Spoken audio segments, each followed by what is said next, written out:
Who's in the mood for an action thriller set in the 60s? Jaguar, or if you're a crass American, Jaguar, is a Netflix series from Spain. Will it become your new favorite show?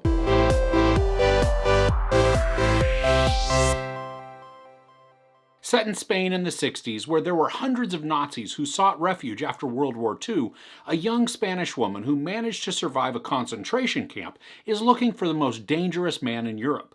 She'll soon discover that she's not alone in her mission as she joins a group of agents seeking justice. So we have Isabel, the woman who's now on a personal quest to kill Nazis, and one in particular with whom she has some history. As she begins to execute her plan, no pun intended there, she's approached by this clandestine group of men who seem to know a bunch about her, and they also have some similar goals in mind. They want to track down the Nazis, but instead of killing them, they want to bring them to justice for their war crimes. So the way parts of the show play out, they feel like they came from a graphic novel or maybe even a comic. And I think that a lot of that comes from the opening credits and just the way that they use title cards throughout the show.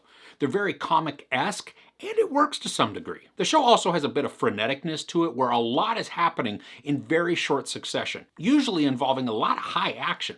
And some of this has a Tarantino-esque feel to it, which I think really worked. There are some bonkers action scenes where people just go ham with automatic weapons, just shooting up everything in sight, even with their compatriots present. And although that might sound like it's a bit absurd, it does somehow work, and it's a lot of fun to watch. In some ways, this also reminds me of the Amazon series Hunters with Al Pacino. The concept is pretty close, but the decade is different. You have both series that share a central character that's out for revenge against some Nazis in hiding, and then they team up with a covert group who's dedicated to hunting down Nazis and bringing them to justice. This has a great 60s aesthetic mixed with some modern tones and techniques. Now, the camera work feels modern, but the settings, costumes, and even the music are all wonderfully crafted to transport us into that era. I enjoyed the cloak and dagger as the team works their plan. Some scenes reminded me a little of older thrillers where we'd watch characters case locations and surveil their marks, sometimes using disguises, but mainly just tailing people hoping to not be found out. But honestly, it's amazing they're not spotted half the time because they really do suck at maintaining a low profile when following somebody. If you're watching the show and maybe you're thinking that it's a little boring or at least slow, I'm here to tell you that by episodes 3 and 4, things get nuts. I mean, the series cranks up the action a ton, and then it really turns this into an exciting thriller. Now, there was tension and anxiety present throughout, but when we get to these episodes, everything's just amplified. And that includes the drama too. So when the drama is amped up, it does create a small amount of melodrama that rears its head through parts of the show. But it does ultimately work in conjunction with that whole comic book feel. Now, one thing that I liked but I felt was odd is that there is a portion in the middle of the show that utilizes some animation. And the animation looked wonderful as it was sketch-like, but it felt out of place within the rest of the series. And it was especially strange because it only was utilized once in the entire season, which made it just an anomaly. Now, I'm impressed that the show manages to maintain a pretty high level of suspense and tension. Someone is always being chased or surveilled, so there is this constant need for sneakiness.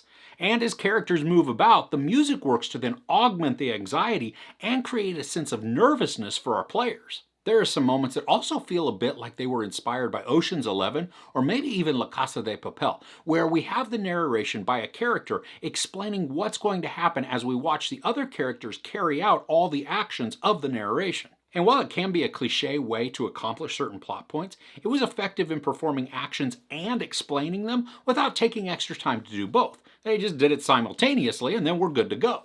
Now, not everything in this show is awesome or flawless. I don't think all of the scenarios work in this without a ton of built-in conveniences. There's one portion where the team is trapped and has just about everybody looking for them. But at one point, they're able to just kind of walk around without suspicion, even though there's basically nobody else in the building besides the team and those chasing them. That felt pretty contrived to me and very unrealistic for how the rest of the scene had been established. Also, the looks our two protagonist leads give really should have gotten them killed or at least shot several times throughout the season.